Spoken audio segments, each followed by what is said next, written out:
Now on Mississippi Insight, Governor Tate Reeves touts a new AI initiative in big development projects, but will White House policy decisions throw a wrench in the works? Congressman Bennie Thompson warns of dire consequences for poor Mississippians due to big budget cuts. And State Senate Minority Leader Derrick Simmons previews the incoming Horhn administration in Jackson. That and more straight ahead this week on Mississippi Insight.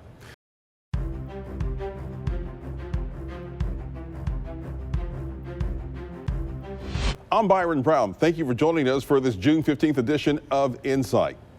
Governor Reeves says he's convinced that Mississippi's economy is booming, and two new developments should bolster that progress.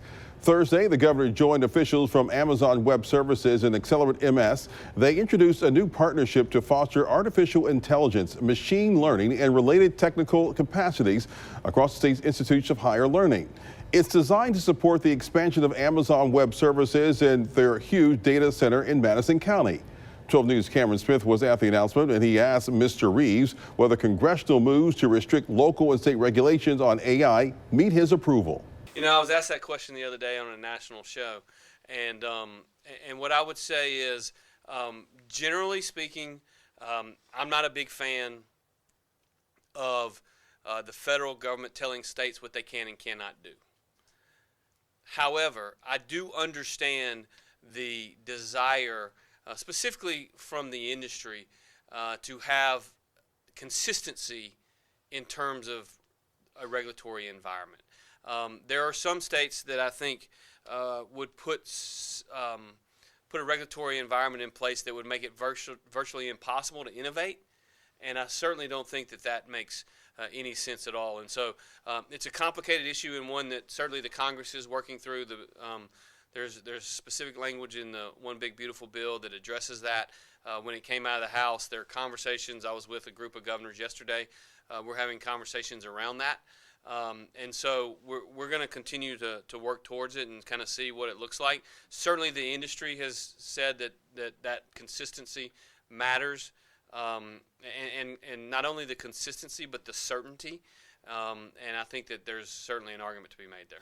Governor, are you concerned that the shifting U.S. trade policies regarding China will impact the Marshall County battery plant project? You know, we're working through some issues there, obviously. But these are issues that we've already worked through before. What I think you're going to see is the trade policies of the Trump administration are going to create a tremendous number of opportunities for the state of Mississippi. If Bill Cork were up here, I think he would tell you that our pipeline for new capital investment opportunities is larger today than it's ever been in the history of the state. And so you're going to see onshoring, you're going to see additional manufacturing in the United States, and Mississippi is positioned very well to benefit from that, because after all, that's what we do. We build stuff. We build really big buildings for companies like AWS, but we also build cars, and we build ships, and we build other things. So, is the battery plant a done deal as far as you're concerned? I got pictures from the battery plant the other day, and it's far from being complete, but it is. They spent a lot of money on steel and going up in that facility. They've hired a lot of people in Marshall County, and I've had conversations with the individual CEOs of the three three partners, including Daimler, Cummins, and our friends at PACCAR, who, as you know, also build their engines in Columbus, Mississippi. And they are navigating their way through the current environment, but they are committed. Meantime, Mississippi's sole Democratic congressman is warning of huge negative impacts for thousands of Mississippians if Congress approves the so-called Big Beautiful Bill. That legislation would make major cuts in funding for Medicaid and SNAP nutritional benefits. Mr. Thompson spoke recently with 12 News' Kayla Thompson. So first things first, a lot of people are talking about SNAP and Medicaid. What are the issues that you are seeing right now, and how can we help people here at home? Well, as you know, Mississippi is dependent on a lot of the programs like SNAP and Medicaid. At this point, 1 in 5 Mississippians on SNAP, some almost 700,000 on Medicaid. And so take a district like mine, when every county I represent is medically underserved. That means those individuals who are involved in any challenge dealing with healthcare, if they didn't have Medicaid, or if they're eligible for Medicare, they wouldn't have any ability to access healthcare. So it's needed. But the trickle-down problem with that is if they go to a hospital through the emergency room, that individual hospital is required to see that person, because ability to pay has nothing to do with the provision of service. So they provide the service. Sometimes it's just a visit to the emergency room, but sometimes they have to take them in and put them in a room. Well, that's expensive. And if I don't have any kind of health care, that means that facility, in many instances, a publicly owned facility, will have what's called uncompensated care or bad debt at the end of the year. And ultimately, in order to balance their books, they'll have to raise taxes on the local citizens. And we had a situation that we were talking about on our channel not too long ago, where people were saying that SNAP benefits were being withdrawn without them even knowing about it, and situations were going wrong. What are you supposed to do when something like that happens? Well, there are two things happening.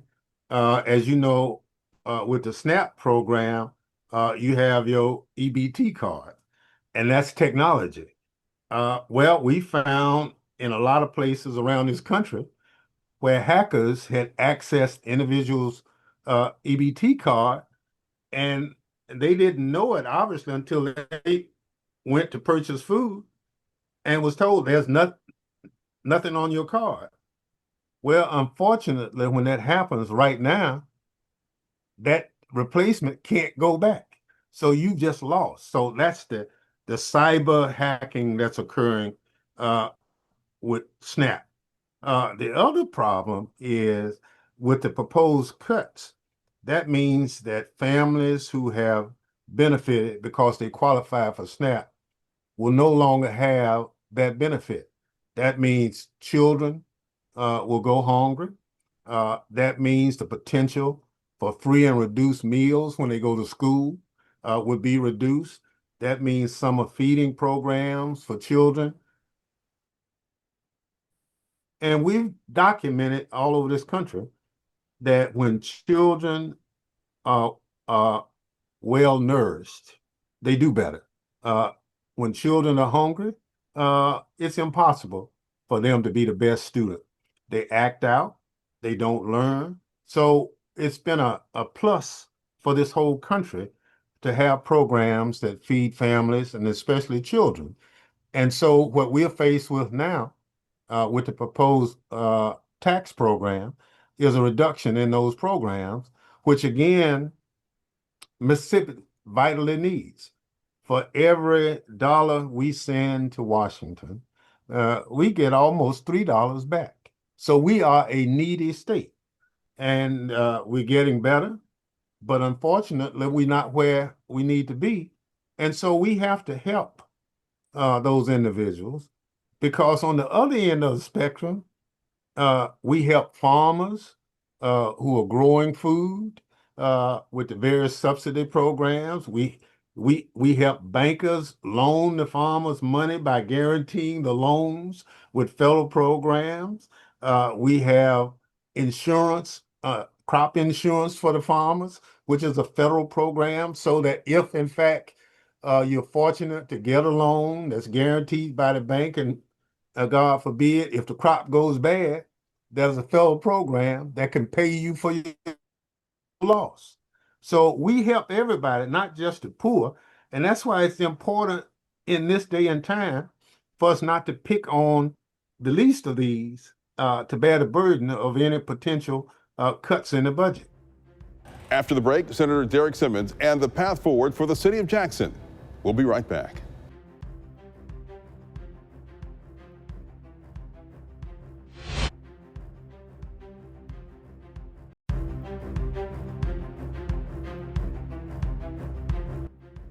Jackson's new mayor-elect takes office next month just as state lawmakers wrap up a special session to finalize the budget. 12 News Cameron Smith sat down with Mississippi Senate Minority Leader Derrick Simmons to get his take on both.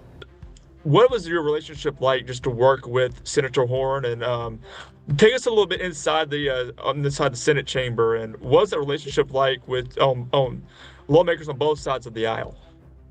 Well, certainly working with Senator Horhn, he brings a decade of experience, not only in public service, but he also has a unique ability to be a consensus builder. And I've seen Senator Horhn attempt to solve real problems, not only facing the city of Jackson, but also other cities and towns across the state of Mississippi. He'll be great in his new role as the mayor of the city of Jackson because he has that unique experience in working in the legislature and solving problems for municipalities. How do you view the direction of the city of Jackson under Senator Horhn's leadership? As you mentioned, he's been in the legislature for 32 years. Well, I believe there will be a strong, renewed partnership between the city of Jackson leadership and state leaders. Um, I believe that many of the partnerships that we have seen that seem to have eroded over the last few years, I think that all of those relationships will be rebuilt and maintained under the leadership of Mayor Horhn. As you said, that restoring that relationship. He told me, take us inside the legislature. For those of us on the outside looking in that aren't on the state side or the city side, he said that the city of Jackson's relationship with the state is the most fractured, and needs the most attention out of the state, county, and federal government. What are your thoughts on that relationship before the city voted for Horhn to lead them? Well, the relationship was a very contentious one. There were a number of bills that passed the Mississippi legislature that, quite frankly, in my opinion, attacked the city of Jackson and tried to take power away from the people in the city of Jackson. I think a lot of that legislation will no longer exist. I mean, we may have people who decide to sponsor legislation to the effect of what we've seen in the past, but I think that all of that legislation will be stopped in its tracks because of Mayor Horhn. He has those relationships, and it's just time to stop all the political gamemanship that we have seen of late between the city of Jackson and the state capitol. It's time to work together to invest in economic opportunity for Jackson, to build Jackson's infrastructure, and to restore that confidence in Jackson's future. And there's no other person that I'm glad and excited to do that with as the Senate Minority Leader than my former colleague, former Senator John Horhn. What is your message to people, I guess, who didn't vote for Senator Horhn, who still don't know a lot about him? Why is the legislation and the state backing Horhn so much? Senator Horn's deep understanding of both the challenges facing Jackson and the workings of state government puts him in a unique position to lead our capital city. And when I say our capital city, it is so important for your viewers out there, Cameron, to know that if Jackson succeeds, the state of Mississippi succeeds. If Jackson fails, the state of Mississippi fails because it is our capital city. And Senator Horhn, I am very optimistic, will lead the city of Jackson with renewed vision, competence, and certainly with his unique ability to be a consensus builder. The special session is over, and this is more just to catch up. So what are your thoughts on that? We were speaking with House and Senate leadership, the Speaker and Lieutenant Governor, about maybe it was time for a cooling off period. But how do we, what would you have to see as far as this upcoming legislative session regarding the budget? Lieutenant Governor said that he's going to move up that deadline so that the House can't ghost, if you will, to avoid the last minute deadline to get a budget done. Because that was shocking. The first time since 2010, according to the governor, that signed and died without the budget in place. Well, I support any effort or any agreement that legislative leaders make sure or to ensure that we take care of the people's business while we are there during the regular session. Constitutionally, we are sent there to do the work, the people's work during that time. And so we should do that. It should not be a situation like we had to face this year where cities and counties and school districts and our community colleges and our universities, they are waiting on a budget. They're waiting on us to actually appropriate the money that it's our obligation to appropriate to them. And so that will improve on those relationships between the legislative leaders. But it's also important, Cameron, for me to say that we also, as Senate Democrats and Democrats all over that building, we deserve a seat at the table. And so the lack of transparency and the lack of accountability, we would like that also to be front and center for legislative leaders. And we want to be at the table because we represent people in the state of Mississippi too. And we want to be responsive to our constituents. And in a way to do that is actually having the information timely and playing a part of that process.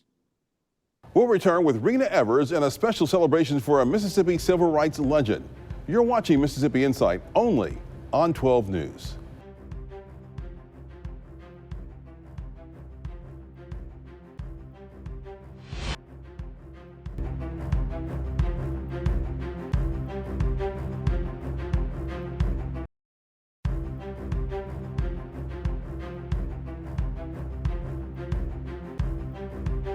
At the end of this month, a big celebration will take place in Jackson to recognize what would have been Medgar Evers' 100th birthday. It will happen at the Jackson Convention Center complex from June 26th to the 29th. I sat down with his daughter, Reena Evers, to talk about the weekend honoring her father. My father turns 100, or would have turned 100, July 2nd. And it is a celebration of his life, to let people know that he was not just a one section of a person. So he was a father, a family man, he was a neighbor, but his drive and passion was about community, was about democracy, equal rights, and how it all incorporated in his life in that 37 years that he was here on earth. And so, starting the 26th of June through the 29th, the Mississippi Votes Action Fund and Medgar Evers Institute is very proud to have their second Democracy in Action convening, honoring my father. And so that's going to be down at the Jackson Convention Complex. We start on Thursday night with two of my sister friends, Ambassador Atla Shabazz, who is the first daughter of Malcolm X and the only daughter of Vernon Damer, Betty Damer. We're all in conversation. And not only are we all in conversation, Joy Reid is going to be the one to moderate. And then the next day, we have wonderful heavy hitters such as Joy-Ann Reid, and we have Stacey Abrams, we have Dr. Eddie Glaude, we have Ralph Eubanks, we have so many wonderful people that are Mississippians and ones that have done so much of the work that my father did in his time and is continuing in his path. What do you want people who attend to walk away with? A direction of what's next. What are we doing to unify ourselves? And what are we doing to empower? And what is the action that we need to do now? Because so many of the rights that were fought for and died for have been starting to be erased. How do we elevate it back to the level that they wanted for all of humanity. How do we do that? Because it's being erased, and we need to know how to unify to bring it for the most powerful, positive impact for everybody. So that's really what we want people to take away, what we want people to engage upon. So we want you to come in there to be ready to tell us so we can all get together and we can all do this and have a good time. Who are you expecting to attend the celebration? We are everybody, but kind of the main focus is on the youth, the younger generations, the students. We have different colleges coming in and bringing their students to understand and to get to say, hey, technology is a part of our life now. How does that equate to what happened then when they didn't have it? And what do we use now to really push forward our rights and so we don't lose them? And then you're going to have other workshops about organizing, about voting rights, about what's going on in this world right now that's happening all over the nation, but that's impacting the world. So we are coming with, as you might hear in the background, freedom songs. What does that mean?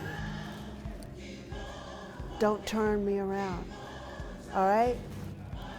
What does that really mean? Is it just a song to keep going? Yes, but it's a song to move you forward. And we'll be right back.